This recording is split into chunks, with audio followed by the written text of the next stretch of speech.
It is Tuesday, September 13th, 2022. From the home studio in Middletown, Delaware, Marshal Manlove from Delaware Sports and My Sports Reports. This being, of course, the Delaware edition of our show. A little under the weather, losing my voice here, so I can't talk a whole lot to save my voice for a show coming up this weekend out in Michigan. So what kind of show, you ask? I'm glad you asked. This is brought to you by me, Marshal Manlove, stage hypnotist. If you'd like a funny, fascinating, and memorable experience for a party or an event that you are having, please consider my stage hypnosis show. You can find out all about that at marshalmanlove.com.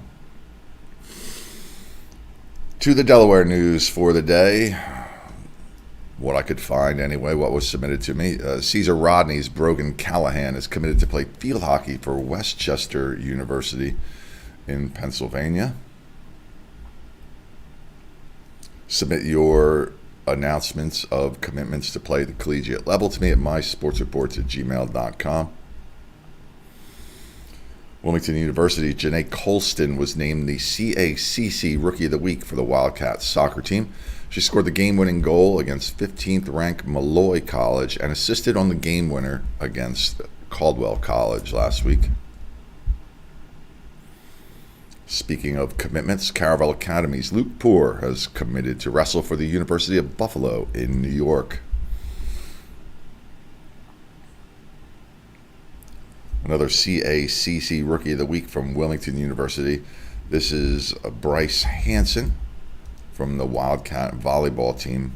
She had 43 kills, 57 digs, and 4 blocks for the week in 4 matches for the Cats. Some field hockey action from yesterday. Madison Hazuski scored a hat trick and picked up 1 assist for Delaware Military as they beat St. Elizabeth's 8-0. Adrian Esterling scored 2 times and had an assist for the Seahawks. So one of these things that happens in these games in field hockey and soccer, particularly for the fall, is that sometimes the most competitive games end up very close, 1-0, 2-1. In those contests, the defense shines as opposed to the offense. Those might be some of the better games to watch, and some of these lopsided scoring games, though, have players who had a whole lot of goals or assists or something like that. So which do you mention? I mean, it's more memorable for us to report something that, like somebody scored 3 goals as opposed to, I don't know, had 3 sliding tackles in a soccer game. It's kind of difficult to try to gauge what to put in there. But you score 3 goals, that's the name of the game, right? That's what everybody tries to do, score goals. So if you score them, it doesn't matter really to me what the contest was. I'm going to try to mention them. Ashton Torbert assisted on 3 of Dover's goals against William Penn in the Senators' 8-1 win over the Colonials. Ellison Arthur scored 2 of them and had an assist of her own. Some other field hockey scores included Christiana's 2-0 win over Hodson. Red Lion beat AI DuPont 1-0. And what was the other one there? The Odessa Ducks beat MOT Charter 6-0. 2 relatively new schools, and they are not that far away from each other and sort of in my backyard. Over to boys soccer, it was St. George's 5-0 over Mount Pleasant. Joshua Freeman scored twice for the Hawks. Archmere Academy beats MOT Charter 4-3. Jason Lotkowski records a hat trick, including the game-winning goal for Archmere in the 75th minute. And Alex Pacell assisted on 3 of the goals. Other games that were contested, Christiana blows out Glasgow 9-1. Chestertown Christian Academy beats Delaware Valley Classical School 8-0. In volleyball, Middletown over Sussex Central in straight sets. Let me fix the video as I'm trying to talk at the same time. It was Delcastle 3-2 over AI DuPont. I was at that game. The 4th set, they call them in volleyball, was 34-32. A lot of excitement there at AI DuPont in Greenville. St. George's Tech beat St. Andrews 3-1. It was Ursuline 3-1 over Cape Henlopen. That was a closely watched contest to see how both of those teams fare for this year. And Christiana, the Vikings, they take out the Colonials of William Penn in straight sets.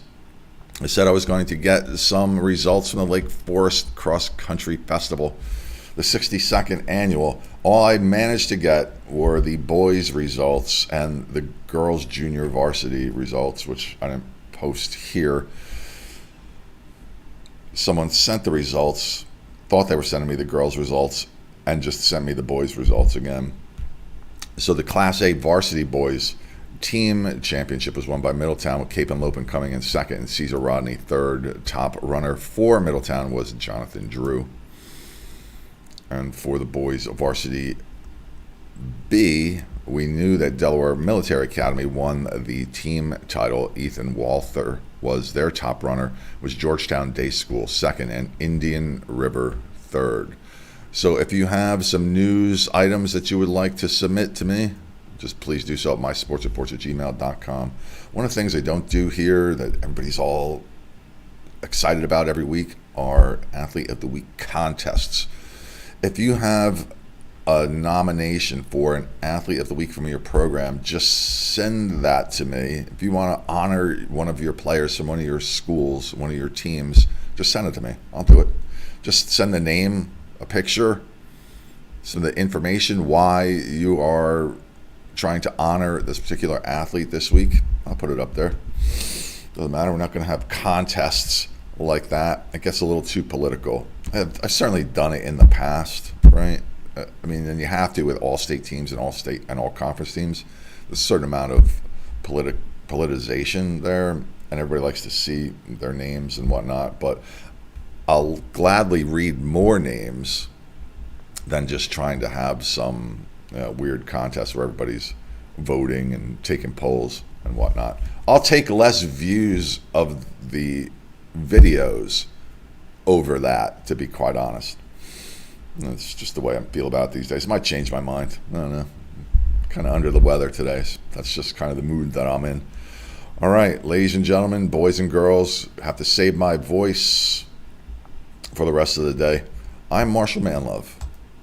Now with special thanks to Tommy K, Joey V, Donnie M, Ann W, Melissa F, and Kristen M. It's now time for lunch here in the home studio in Middletown, Delaware. Yeah, lunchtime. Woo! Uh-oh. Let's save my voice.